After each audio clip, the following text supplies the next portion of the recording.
Nazis கூட இனிமை காண முடியுமா? நள்ளிரவினிலே சூரியனும் தெரியுமா? நாசிஸ் கூட பார்த்துருவோமா இன்னைக்கு? வாங்க.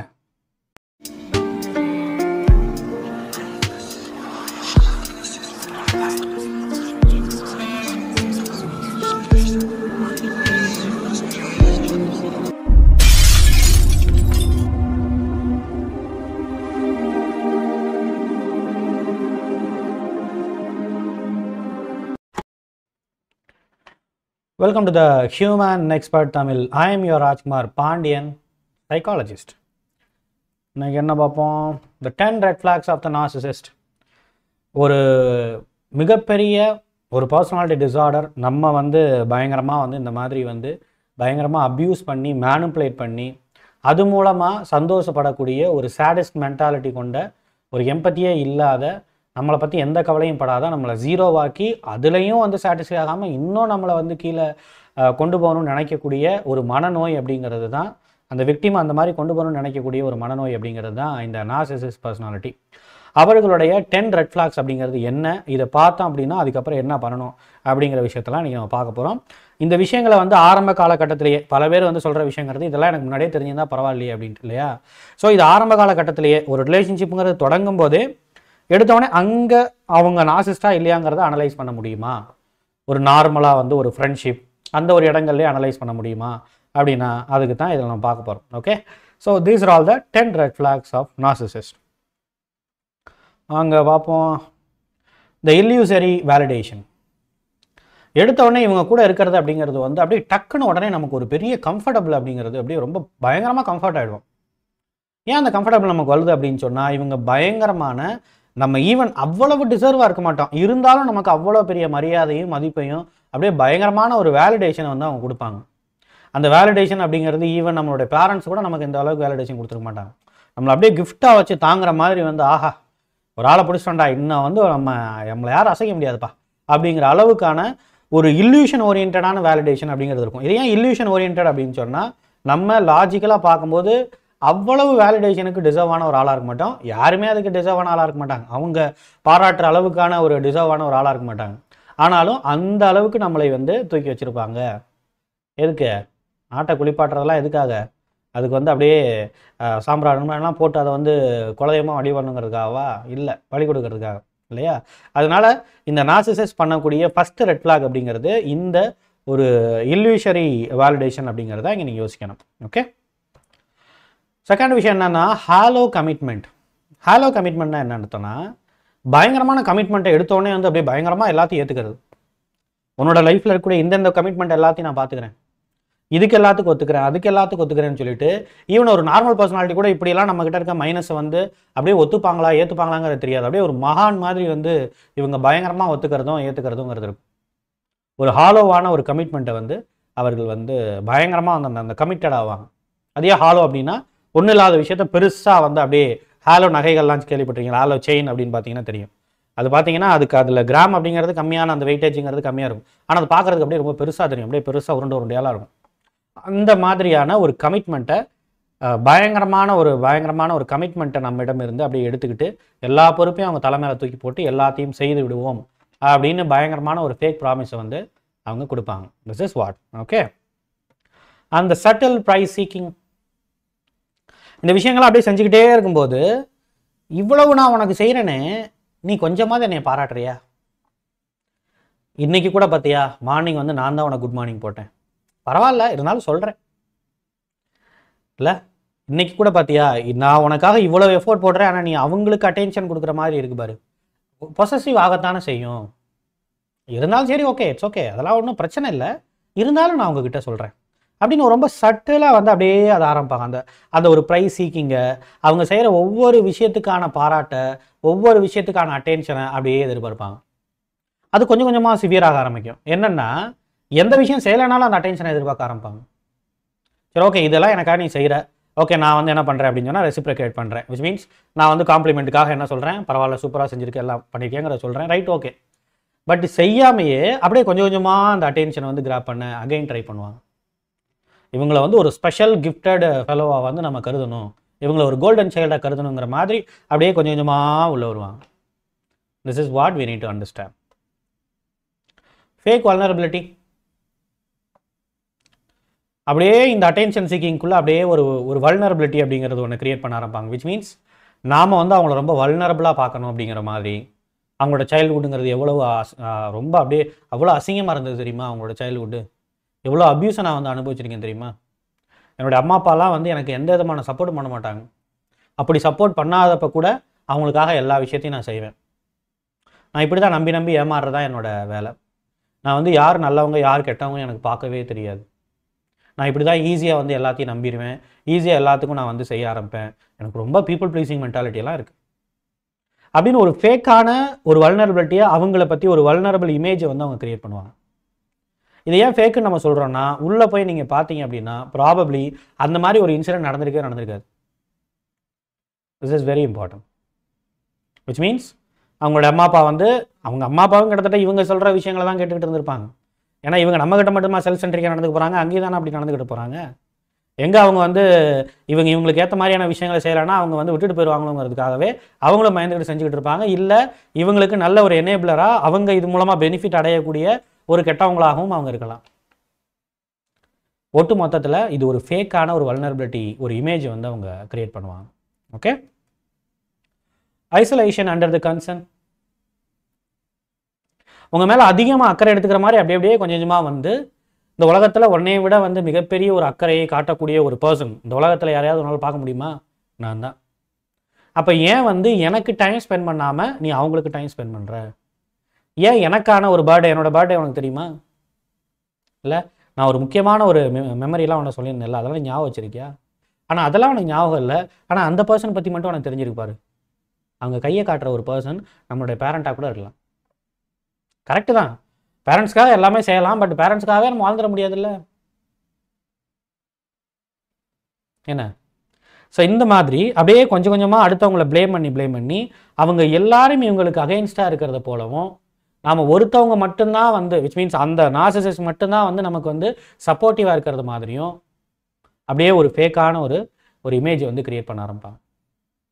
நம்மளோட பேரண்ட்ஸே நமக்கு அப்போஸாக இருக்கிற மாதிரியும், நம்ம பேரண்ட்ஸே கண்டுக்காமல் போகிற மாதிரியும், நம்ம பேரண்ட்ஸே வந்து அவங்க ஏதோ அவங்களோட ப்ரெஷரில் ஒரு இடங்களில் சில இடங்களில் நம்மளை கேர் பண்ணாமல் போயிருப்பாங்க. பட் அதை ஒரு முக்கியமான விஷயமா எடுத்துகிட்டு வந்து அதை அப்படியே கொஞ்சம் கொஞ்சமாக அப்படியே மேனிபுலேட் பண்ணி, முக்கியமாக உங்கள் இதில் வந்து ரொம்ப லாஜிக்காக யார் யோசிக்கிறாங்க, கொஞ்சம் ஸ்ட்ராங்காக இருக்காங்க, அவங்களோட பிரதராக இருக்கலாம், அவங்களோட சிஸ்டராக இருக்கலாம், அவங்கள அப்படியே வந்து உங்களுக்கு எதிராக வந்து திருப்புறது. அவங்க இருக்கிறனால தான் உன்னோட மதிப்பே வந்து அந்த ஃபேமிலியில் தெரியாமல் போயிடுச்சு தெரியுமா அப்படின்னு சொல்கிறது. ஸோ இந்த மாதிரி அப்படியே கம்ப்ளைண்ட் பண்ணி அப்படியே ஒரு ஐசோலேஷனை வந்து அவங்க கொண்டு வர்றது, அப்படியே உங்களை ஐசோலேட் பண்ண ஆரம்பிப்பாங்க. நமக்கு அந்த நேரங்களில் அது கரெக்டுன்னு தான் தோணும். பரவாயில்ல, இவங்க தான் நமக்கு எல்லா விதமான அட்டென்ஷன் கொடுக்குறாங்கல்ல, இவங்ககிட்ட இன்னும் அந்த ஹாப்பினஸை நம்ம என்ஜாய் பண்ணலாம், இன்னும் நம்ம போகலாம் அப்படிங்கிற மாதிரியான ஒரு ஃபேக்கான ஒரு ஹாலுசினேட் பண்ணிக்கிட்டு நாம் வந்து உள்ளே போக ஆரம்பிப்போம். Got it? பர்டன் ஷிஃப்டிங், இது வரைக்கும் ஒரு ஹாலோ கமிட்மெண்ட் எடுத்து எல்லாத்தையும் அவங்க மேலே தூக்கி போட்டுக்கிட்டு உங்களோட கமிட்மெண்ட்டையும் அவங்க கமிட்மெண்ட்டாக பார்த்து அப்படி இப்படிங்கிற மாதிரி டியூட்டிஸ், உன்னை பாதுகாக்க வேண்டியது என்னுடைய டியூட்டிஸ் தெரியுமா அப்படிங்கிற மாதிரியான விஷயங்கள் எல்லாம் செஞ்சுக்கிட்டு இருந்த இவர்கள் கொஞ்சம் கொஞ்சமாக வந்து அவங்களுடைய பர்டனையும் அவங்களுடைய கஷ்டங்களையும், அவங்களோட கஷ்டங்களை இறக்கி வச்சா கூட பரவாயில்ல, அவங்களால பாவம் சமக்க முடியலன்னு இருக்கலாம், அவங்க செய்ய வேண்டிய ஒரு பேசிக்கான ரெஸ்பான்சிபிலிட்டியை கூட அவர்கள் அப்படியே நம்ம மேலே தூக்கி வச்சு நீ இதை செய்ய ஆரம்பின்னு அவங்க சொல்ல ஆரம்பிப்பாங்க.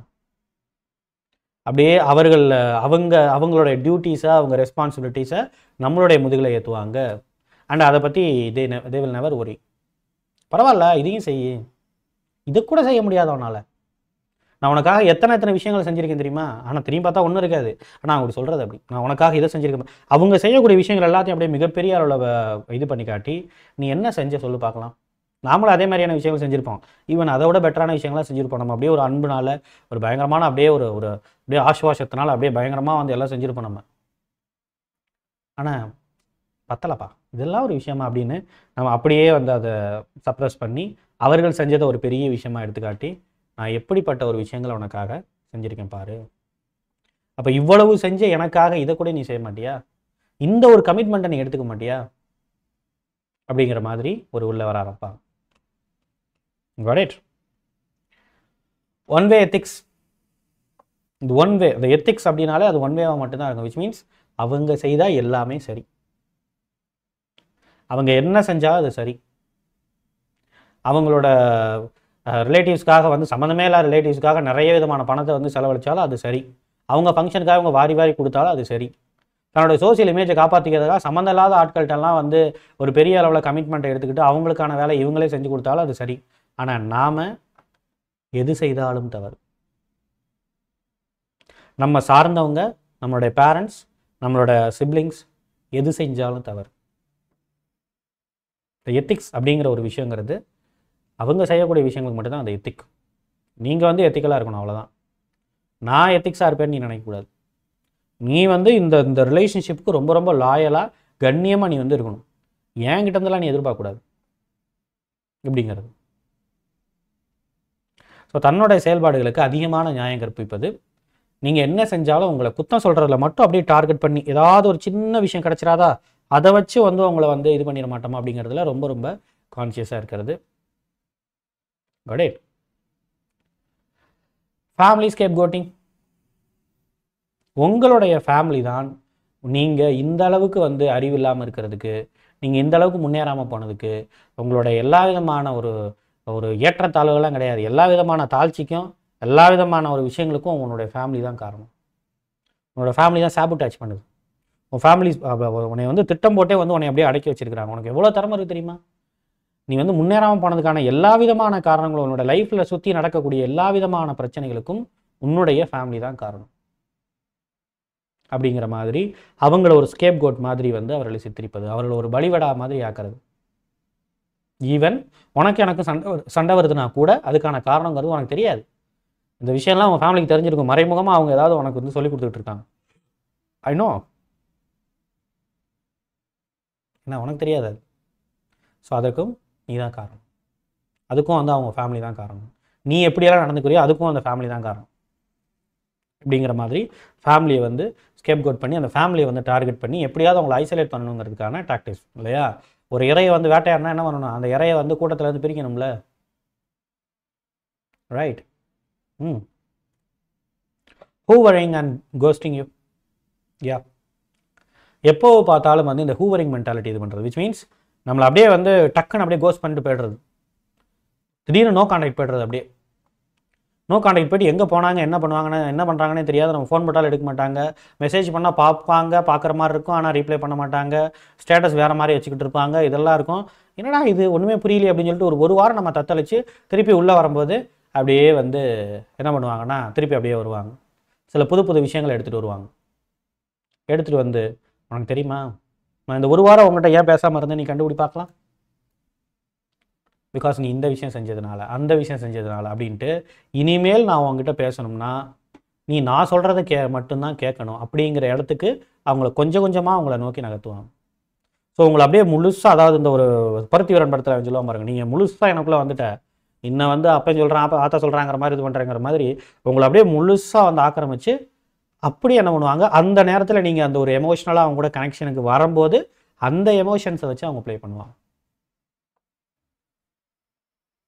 This is what you need to understand, right? Self-serving control. அவங்களுடைய கண்ட்ரோல் எல்லாமே எப்படிப்பட்டதாக இருக்கும்னா அவங்களுக்கு சர்வ் பண்ணிக்கிற மாதிரியான ஒரு கண்ட்ரோலாக தான் இருக்கும். அவங்க கண்ட்ரோல் பண்ணுவாங்க, உங்களை கண்ட்ரோல் பண்ணுவாங்க, பயங்கரமாக கண்ட்ரோல் பண்ணுவாங்க. கடைசி அவங்க என்ன டிமாண்ட் பண்ணுறாங்க அப்படின்னா, யாருக்கும் எதையுமே செய்யக்கூடாது, எனக்கு மட்டும்தான் எல்லாம் செய்யணும். அதுக்காக தான் நீ பிறவியே எடுத்திருக்க தெரியுமா? இந்த லைஃபுங்கிறதே வந்து எனக்கு நீ சர்வ் பண்ணுறதுக்காக மட்டும்தான், அது எதுக்காகவும் கிடையாது. இதெல்லாம் போக போக டைரெக்டாகவே நம்மகிட்ட சொல்ல ஆரம்பிச்சிருவாங்க, நான் இல்லாமல் உனக்கு என்ன இது, உனக்கு என்ன இருக்குது, உன்னோட லைஃப் நல்லா இருக்கணும்னா அதுக்கு நீ செய்ய வேண்டிய ஒரே வேலை என்ன தெரியுமா, என்ன நீ நல்லா பார்த்துக்க வேண்டியதான், எனக்கான விஷயத்தை எல்லாத்தையும் செய்ய வேண்டியதான். உன் சொத்தை முதற்கொண்டு, உன் ப்ராப்பர்ட்டி முதற்கொண்டு என் பேரில் எழுதி வைக்கணும், ஜுவல்ஸை என்கிட்ட கொடுக்கணும், உன் சேலரியை என்கிட்ட கொடுத்துடணும், எல்லாமே வந்து எனக்கு வந்து அப்படியே வந்து. அதே மாதிரி நான் என்னோடய சேலரி உங்கள்கிட்ட கொடுக்க மாட்டேன், அதை நீ கேட்கவே கூடாது. நான் என்னுடைய பேரண்ட்ஸ்க்கு என்ன பண்ணுறேங்கிறது நீ கேட்கக்கூடாது, ஆனால் நீ உன் பேரண்ட்ஸுக்கு எதுவும் பண்ணக்கூடாது. அவங்ககிட்ட பேசுறது மாதிரி நீ கட் பண்ணிக்கணும் அப்படின்னு கொஞ்சம் கொஞ்சமாக டெப்த்தாக வந்து அவங்க இறங்க ஆரம்பிப்பாங்க. This is a severe red flag in a narcissist, right? Abusive wants you controlled. எல்லாம் வந்து சரியாயிடுச்சு, நீங்கள் அப்படியே ஃபுல் அண்ட் ஃபுல் அவங்களோட கண்ட்ரோலுக்கு கீழே வந்துட்டீங்க, அப்படியே பலவிதமான டெஸ்ட்டுகளை நீங்கள் பாஸ் ஆகிட்டீங்க, பாஸ் ஆகி முழுக்க முழுக்க அவங்களுக்கு சப்மிசிவாக போகலாங்கிற ஒரு முடிவுக்கு நீங்கள் வந்துட்டீங்க. வேறு வழி இல்லை, இப்படி வாழ்ந்தாலும் எப்படியாவது வாழ்க்கையை ஓட்டிடலாங்கிற ஒரு கோப்பிங் ஸ்ட்ராட்டஜிக்கு எப்படியாவது உங்களை கோப்பை பண்ணிடலாங்கிற ஒரு நிலைமைக்கு நீங்கள் வந்துட்டீங்க. அப்படின்னா அந்த நிலைமைக்கு உங்களை கொண்டு வருவாங்க. அப்படி கொண்டு வந்ததுக்கப்புறம் டைரெக்டாக அப்யூஸ் பண்ண ஆரம்பிப்பாங்க. நீங்கள் ஏதாவது சொன்னால் நீங்கள் எங்கேயாவது போய் ரியாக்ட் பண்ணுறீங்களா அப்படிங்கிறத பார்த்துட்டே இருப்பாங்க. உங்கள் ரியாக்ஷன் அப்படியே குறைச்சிக்கிட்டே வருவாங்க. உங்களை ரியாக்ஷன் எப்படியா ஜீரோ பண்ண வைப்பாங்க. அதுக்கப்புறம் உங்களை அடிக்க ஆரம்பிப்பாங்க. அதுக்கப்புறம் உங்களை வந்து ரொம்ப கேவலமாகவும் கேரக்டர் அசாசினேட் பண்ணுற மாதிரியும் பலவிதமான விஷயங்களையும் அவங்க பேச ஆரம்பிப்பாங்க. அப்படி பேச ஆரம்பிக்கும் போது ப்ராபப்ளி நாம் என்ன பண்ண ஆரம்பிப்போம், நம்ம எதுவுமே பண்ண முடியாத அளவில் அந்த நேரத்தில் நம்ம நின்றுட்டு இருப்போம். இந்த ஒரு விஷயத்தை எல்லாத்துக்கும் ஒரு ஏதுவாக அப்படியே ஒரு கேஸ் லைட்டனிங் பண்ணி உங்களுக்கு ஏதோ சைக்கலாஜிக்கல் ப்ராப்ளம் இருக்குங்கிற மாதிரி உங்களை டாக்டரை கூட்டிகிட்டு போய்கிட்டு இருக்கோம், இது பண்ணிகிட்டு இருக்கோம், அது பண்ணிட்டு இருக்கோம். ஆனால் எப்படியாவது உங்களை வந்து மனநலம் பாதிக்கப்பட்ட ஒரு மனநோயாளியாக காட்டணுங்கிறதுல அவங்க ரொம்ப குறியாக இருப்பாங்க. அப்போ தானே இவங்க என்ன சொன்னாலும் யாரும் நம்ப மாட்டாங்க அப்படிங்கிற ஒரு அப்படின்னு அவங்களுக்கு ஒரு இமேஜினேஷன். அப்படி உங்களை எப்படியாவது மனநோயில் ஆக்கிடலாம், உங்களை எப்படியாவது அந்த டேப்லெட் போட வச்சிடலாம். சைக்காட்ரிக் டேப்லெட் எடுத்துக்கிட்டு இருக்காரு, ஒரு என்ன பேசுகிறாருன்னு இவருக்கே பல நேரங்களில் தெரியாது, ஒரு சொல்கிறது வைக்கிறதுங்கிறதெல்லாம் பல நேரங்களில் இவர் ஃபஸ்ட்டு சொல்லுவார், அப்புறம் சொல்லாமல் இருப்பார். அப்படிங்கிறதெல்லாம் அப்படியே மாற்றி நான் வந்து சொல்லாத விஷயத்த சொன்ன மாதிரி வந்து ஆலோசனேட் பண்ணிக்குவாங்க அப்படின்னு சொல்லிட்டு நம்மை கொஞ்சம் கொஞ்சமாக வந்து கேஸ் லைட்டனிங் பண்ணி முழுக்க ஒரு கண்ட்ரோலிங் நேச்சருக்கு கொண்டு வருவாங்க. முழு கண்ட்ரோல்டு ஆனதுக்கப்புறம் டைரக்டான அப்யூஸை வந்து கொடுக்க ஆரம்பிப்பாங்க. உங்களால் வெளியிலையும் சொல்ல முடியாது, ஒன்றும் பண்ண முடியாது. This is how. Got it? What to do? ஒரே ஒரு விஷயம், நாம் எந்த விதமான மனநோயாளிகளையும் திருத்த வரல. நம்மளுடைய அன்பை வைத்துக்கொண்டு எந்த மனநோயாளியும் திருத்த முடியாது. நம்ம அன்புங்கிற ஒரு விஷயம் நமக்குள்ள ஒரு ஹார்மோன் சுரக்குதுல, ஆக்சிடாக்சின் ஹார்மோனு. இந்த லவ் ஹார்மோனுங்கிறது சுரக்கிறதுக்கான காரணங்கிறது நல்ல ஒரு பர்சனை பார்த்து அவங்க மேலே அன்பு வச்சு அவங்க வந்து ரெசிப்ரிகேட் பண்ணுறத பார்த்து நாமளும் ஒரு லவ்வபிளாக வந்து ரொம்ப லவ்டாக ஒரு லவ் பண்ணப்பட்ட ஒரு ஆளாக வந்து நம்மளை ஃபீல் பண்ணி நம்ம சந்தோஷமாக இருக்கிறதுக்காகத்தான் வந்து இந்த காதலுங்கிறதும் இந்த மற்றபடி ரிலேஷன்ஷிப்புங்கிறதும் கொடுக்கப்பட்டிருக்கே தவிர அன்னை தெரசா மாதிரி உட்காந்துக்கிட்டு அன்னை தெரசா கூட வந்து தொழுநோயாளிகளை வந்து குணப்படுத்தினாங்க கரெக்டாக.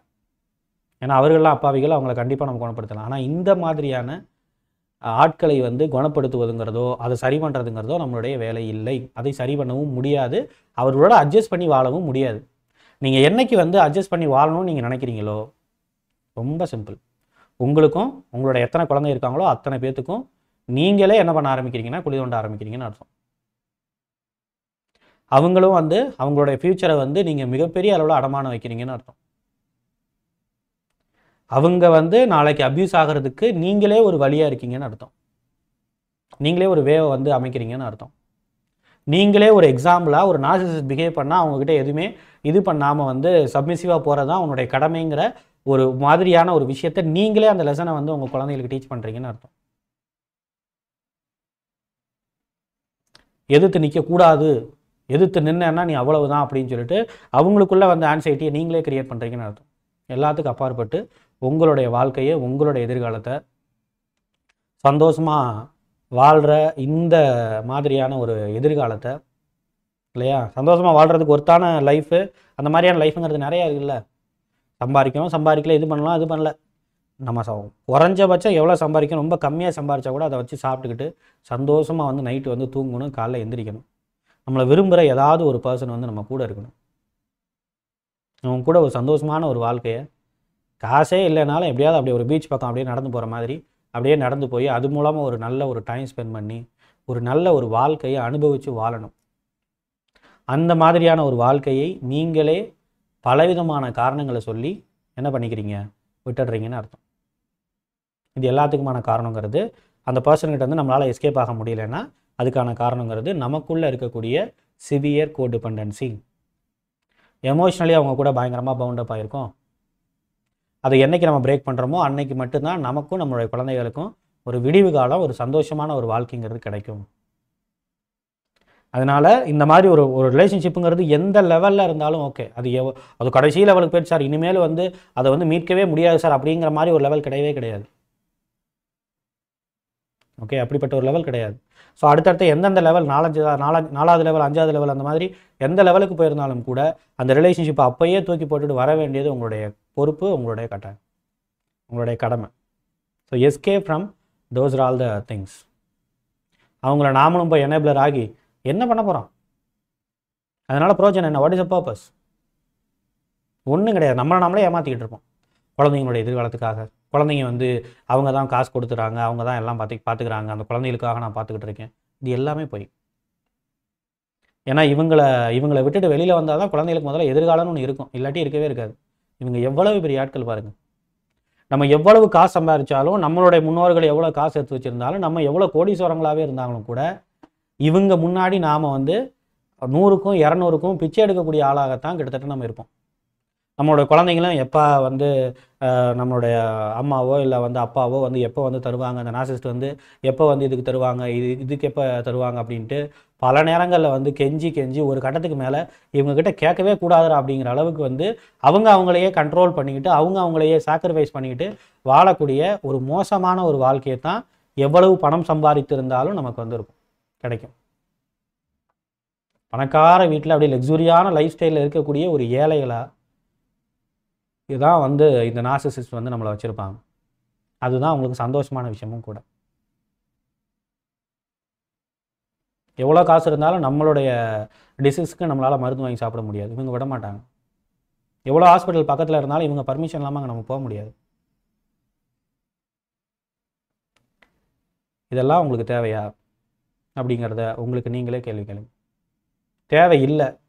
தேவையில்லைன்னு எனக்கு லாஜிக்கல் மைண்டுக்கு தோணுது. ஆனால் மனசு ஏற்றுக்க மாட்டேது. என்ன பண்ணுறது அப்படின்னா, கம் ஃபார் அ கவுன்சிலிங். ஒன்றும் பிரச்சனை இல்லை. நீங்கள் எங்கே இருக்கீங்களோ அங்கேருந்து ஒரு ஆன்லைன் கவுன்சிலிங் செஷனை நீங்கள் அட்டன் பண்ணுங்கள். Y not? நம்ம அனலைஸ் பண்ணுவோம். ஏன் உங்களுக்குள்ளே இந்த மாதிரியான ஒரு அட்டாச்மெண்ட் ஸ்டைலுங்கிறது இருக்குது? இந்த நார்சிசிஸ்ட் வந்து எத்தனையோ பேர்த்த பார்த்துருப்பாங்கல்ல, அவங்கெல்லாம் இவங்களை உதறி தள்ளிட்டு போயிருப்பாங்கள்ல, நம்மளால் ஏன் உதறி தள்ளிட்டு போக முடியல? இப்போ இவங்க நார்சிசிஸ்ட் போய் எல்லாத்தையும் போய் ஒன்றா தீர்த்து கட்டிட்டாங்களா? அவங்கெல்லாம் யாரையெல்லாம் உதறி தூக்கி போட்டு போனாங்களா? இவங்களை கேவலப்படுத்திட்டு கூட தூக்கி போட்டு போயிருப்பாங்க. அவங்களாலாம் எப்படி தூக்கி போட்டு போயிட முடியுது? நம்மளால் ஏன் போக முடியல? இப்போ என்ன ஒரு எமோஷன்ஸ்னால் நம்ம கட்டுப்பட்டு இருக்கோம் அப்படிங்கிறத நம்ம பார்க்க வேண்டியிருக்கு. Got it? Break fear of consequences. இவர்கள் ஹாலுசினேட், இவங்க வந்து இமேஜின் பண்ணுற, நீ என்னை விட்டுட்டு போனேன்னா என்னென்னலாம் நடக்கும் தெரியுமா? உனக்கு உன் பேரண்ட்ஸுக்கு என்ன நடக்கும் தெரியுமா? உன் ஃபேமிலிக்கு என்ன நடக்கும் தெரியுமா? உன் குழந்தைகளுக்கு என்ன நடக்கும் தெரியுமா?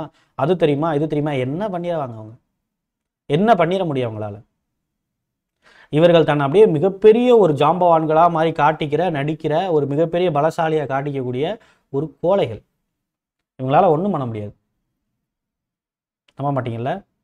சரி, நாளைக்கு வந்து ஏதாவது ஒரு பஞ்சாயத்து அப்படி இப்படின்னு வரும்போது இவங்களை பற்றி இவங்க என்னென்னலாம் செஞ்சாங்களோ, மற்றவங்க நம்புறாங்க நம்மளங்கிறத பற்றி கவலைப்படாதீங்க. இவங்க என்னென்னலாம் செஞ்சாங்களோ எல்லாத்துக்கு முன்னாடி சொல்லி பாருங்களேன். இவங்க கண்ணில் அவ்வளோ பயம் தெரியும். அதை உங்களால் டேரெக்டாக பார்க்க முடியும். 4 நாள் இவங்க தூங்காமல் இருக்கிறத உங்களால் பார்க்க முடியும். This is the matter. நம்மளுடைய பயம் தான் அவங்களுக்கான கான்ஃபிடென்ட். நம்மளுடைய கான்ஃபிடென்ட் தான் அவங்களுடைய பயம். ஸோ இதை நம்ம தெளிவாக தெரிஞ்சுக்கணும். Got it? யா. ஸோ இந்த ஆன்லைன் கவுன்சிலிங் உங்களுக்கு இன்னும் ஃப்ளெக்சிபிளாக இருக்கணுங்கிறதுக்காக நமக்கான டீம் அப்படிங்கிறது காத்துக்கிட்டு இருக்குது. ஸோ நானும் வந்து டேரெக்டாக வந்து கவுன்சிலிங் பண்ணுறேன். அட் த சேம் டைம் என் கூட சேர்ந்துட்டு நிறைய ஃபீமேல் சைக்காலஜிஸ்ட்டும் இருக்கிறாங்க, நம்மளுடைய டீமில் இருக்கிறாங்க. So they will also give you the counselling in a fair price. ரொம்ப கம்மியான ப்ரைஸில் வந்து அவங்களும் வந்து இந்த கவுன்சிலிங்கில் ஆஃபர் பண்ணுறாங்க.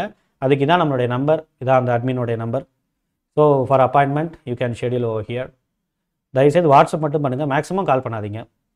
ஓகே, ஸோ மேக்ஸிமம் வாட்ஸ்அப் பண்ணுங்கள், அதுலேயே அவங்களுடைய ரெஸ்பான்ஸ் அப்படிங்கிறது கிடைக்கும். சரியான டயத்தில் அந்த ஒர்க்கிங் ஹார்ஸில் வந்து நீங்கள் கரெக்ட் ஆஃபீஸ் டைமில் நீங்கள் பண்ணிங்கன்னா கண்டிப்பாக உங்களுக்கு உடனே ரீப்ளை கிடைக்கும். ஓகே, கண்டிப்பாக பாருங்கள். And also we are offering the group therapy. இப்போதைக்கு இந்த குரூப் தெரப்பி இன்னும் ஸ்டார்ட் பண்ணலை, கூடிய சீக்கிரம் வந்து நம்ம ஸ்டார்ட் பண்ணுறோம். நோ வரி. ஓகே, ஏன்னா ஆல்ரெடி பழைய குரூப் தெரப்பிஸ்லாம் போய்கிட்டு இருக்குது. ஸோ அது ரொம்ப லாங்காக போயிட்டு இருக்கனால அதெல்லாம் முடிச்சுட்டு தான் அடுத்த பேட்சுக்கு வர முடியும் அப்படிங்கிற விஷயங்கள்லாம் இருக்குது. பார்ப்போம். ஸோ உங்களுக்கு இந்த குரூப் தெரப்பி தேவைப்படுச்சுன்னா you are interested in group therapy அப்படின்னு சொல்லிட்டு இந்த நம்பருக்கு நீங்கள் வந்து வாட்ஸ்அப் பண்ணுங்கள். You can go more. Okay, thank you so much from the human expert Tamil YouTube channel. I am your Rajkumar Pandian, psychologist. புரியுதா? தெளிவாக இருந்துக்கங்க.